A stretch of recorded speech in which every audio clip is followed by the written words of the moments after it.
Hi, y'all. I'm going to go through this process of trying to do the analysis on the Honors Physics Friction Lab here, the Newton Second Law Friction Lab.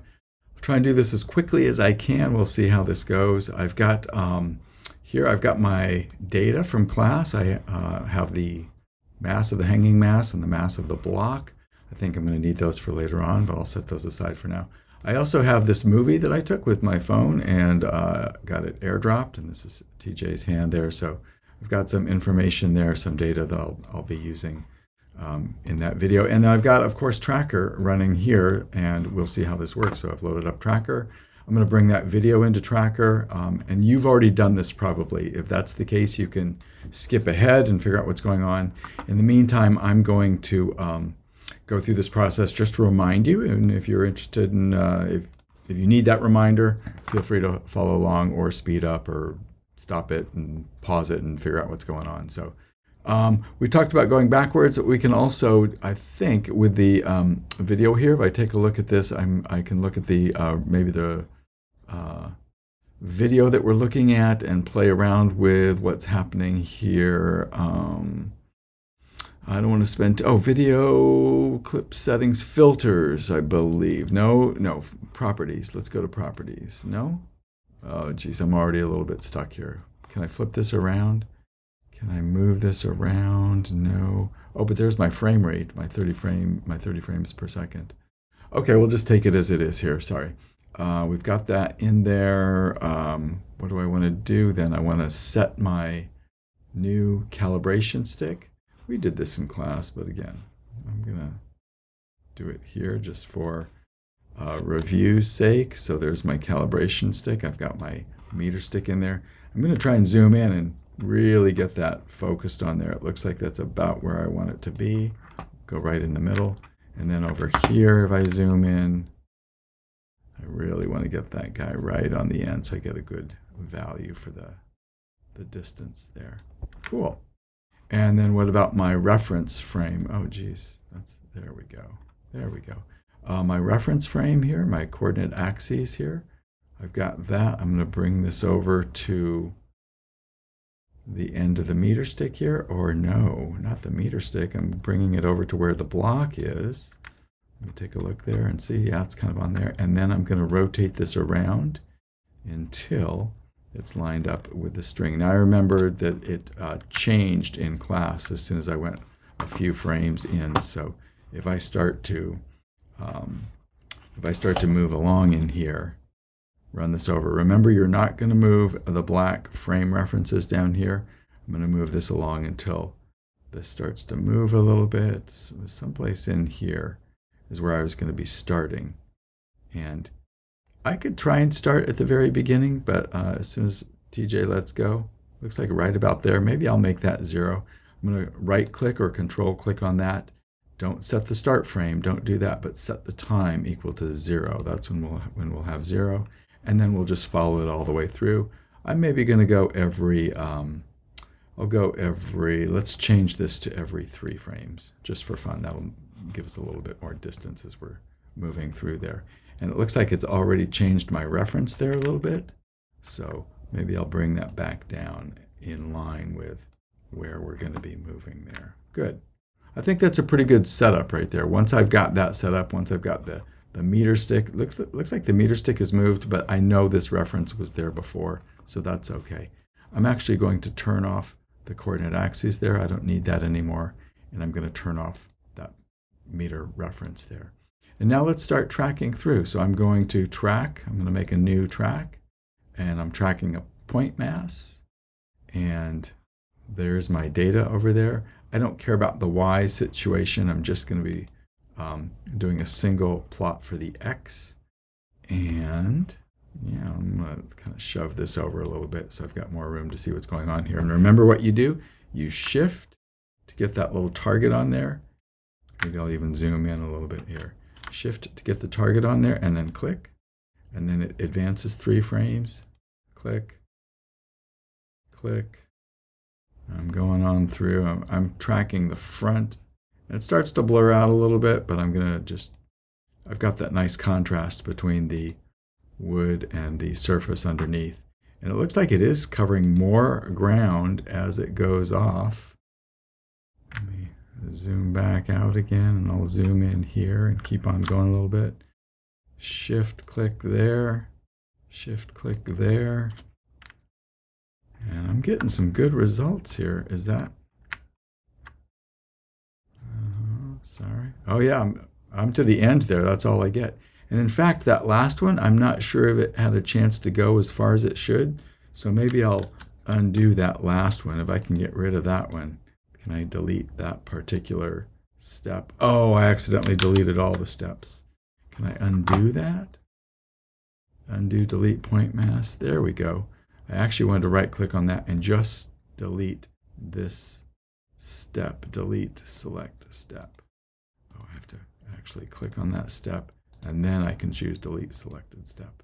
That's kind of clever. Okay, so there's my steps there. I've got a nice parabolic curve there. I'm going back to a single plot there, so that's good. I think I've got some great data here in Tracker. Now what do?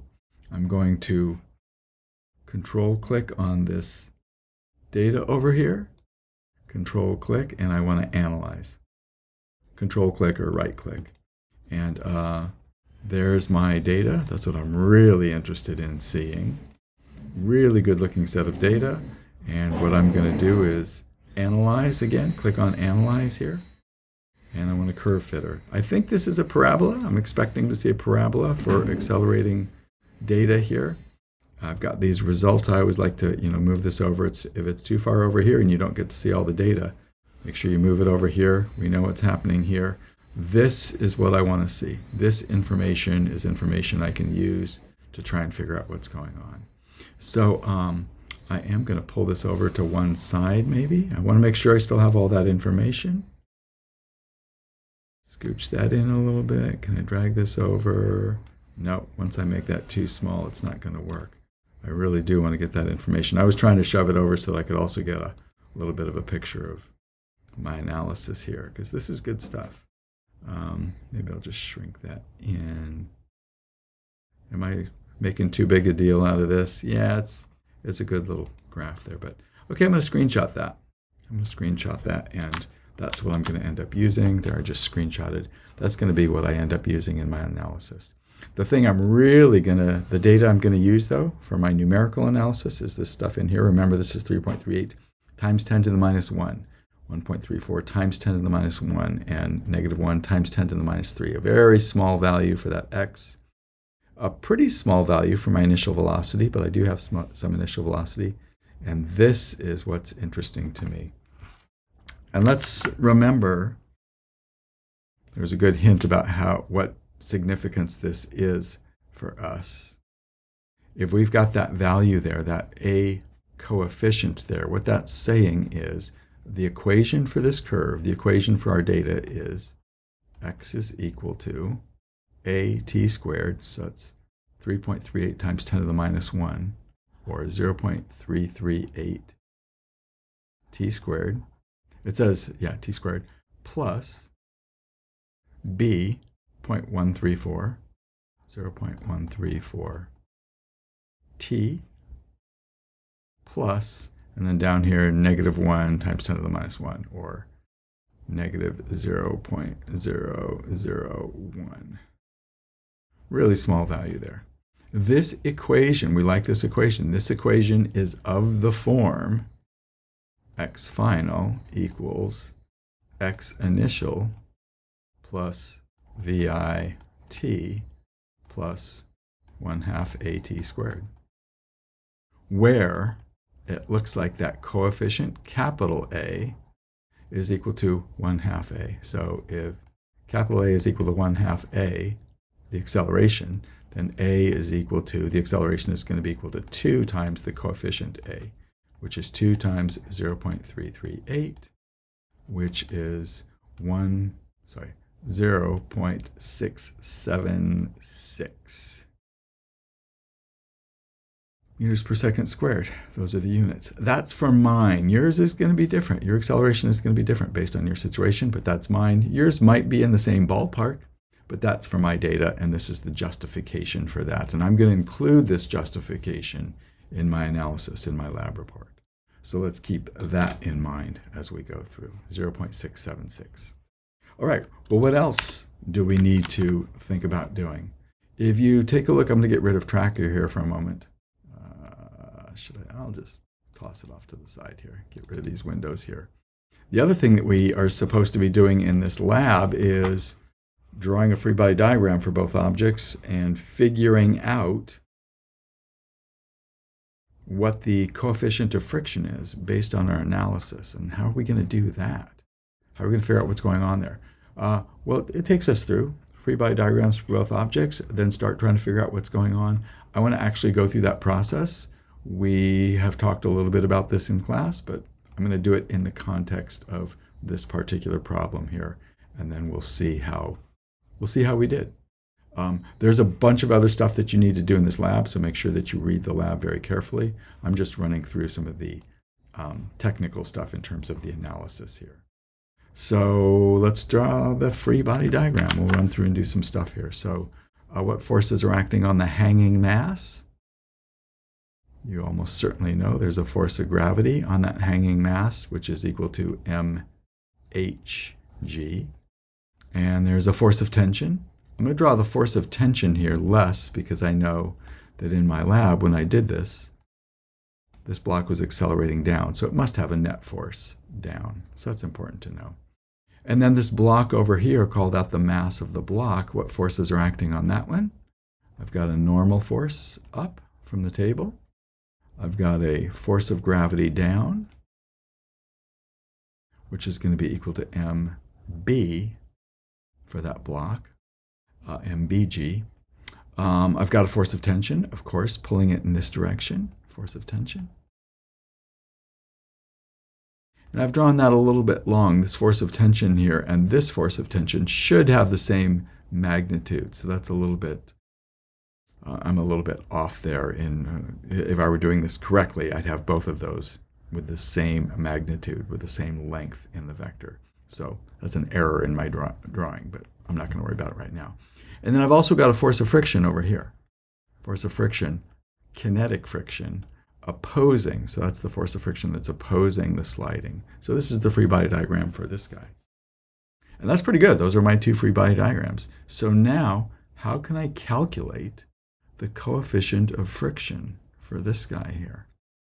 I'm going to have to come up with some analyses, some Newton's second law analyses. And hopefully I'll be able to find, my question is, what is that mu kinetic based on everything that's going on? Which one do you want to do first?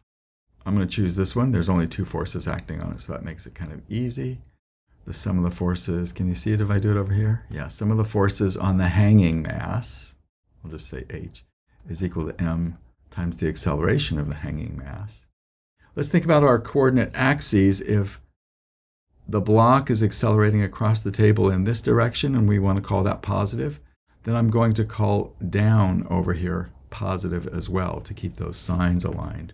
So that means Fg, up here, Fg minus the force of tension in the opposite direction is going to be equal to that hanging mass and its acceleration.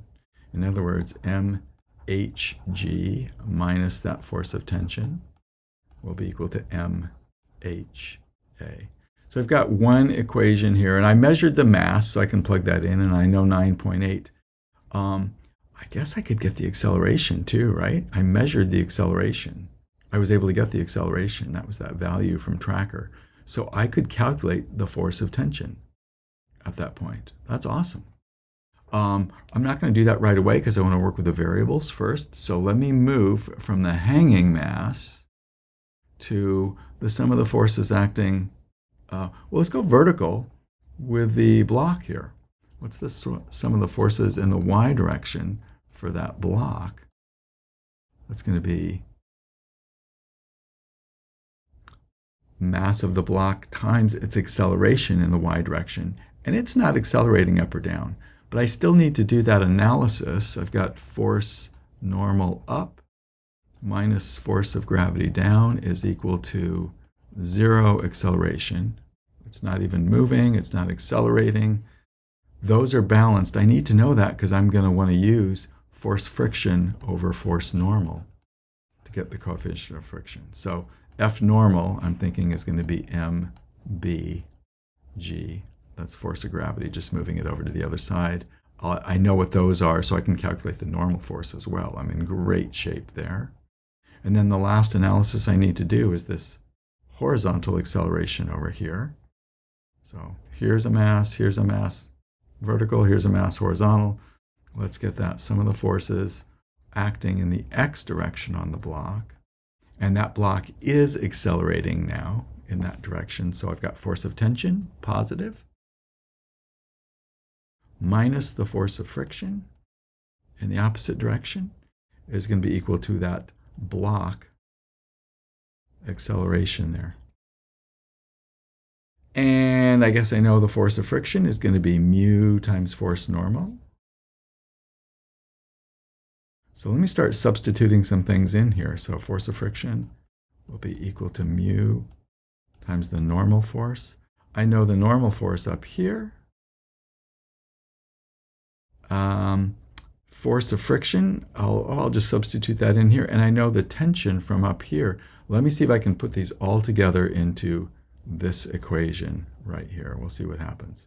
So force of tension, if I move this around, is going to be mHg minus mHa. Force of tension, yeah. So force of tension substituting in here is going to be mHg minus mHa. That's for the hanging block. Minus this force of friction, minus force of friction mu normal force. And that's going to be equal to the block, mass of the block times its acceleration. And what do I know for the normal force? That's mBg. So let me substitute that in. So mHg minus mHa minus mu times normal force, mBg, is equal to mBa. And I know all these things. I know all these things. I'm going to solve for mu here. Hopefully I'm not making any big math mistakes. I'll move this over to the other side so it becomes positive. So that's going to give me mu mBg